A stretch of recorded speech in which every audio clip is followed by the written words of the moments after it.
Warumi 13:8 akasoma nusu.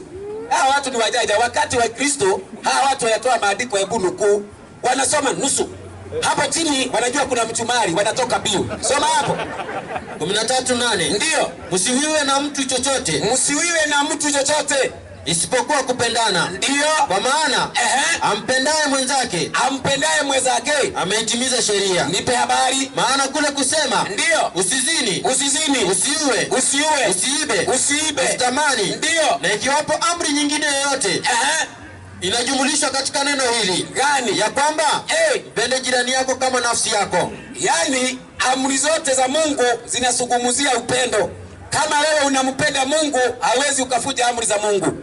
Kama wewe unampenda jirani yako, hawezi ukafuja amri za Mungu. Sasa tumuulize Yesu, wewe Yesu, kuhusu amri za Mungu unawaambiaje Wakristo pamoja na Waislamu ambao wamekusanyika Kapsabet 19:17 aya yake ya kitabu cha Mathayo 19:17. Mathayo inasemaje? Akamwambia, ndio, kwani kuniuliza habari ya wema? Ndio, aliye mwema ni mmoja. Lakini ukitaka kuingia katika uzima. Sasa hapa ndio kwenye pointi yangu. Yesu anawaambia watu wote wako Kapsabet, ukitaka kuingia katika uzima, zishike amri. Zishike nini?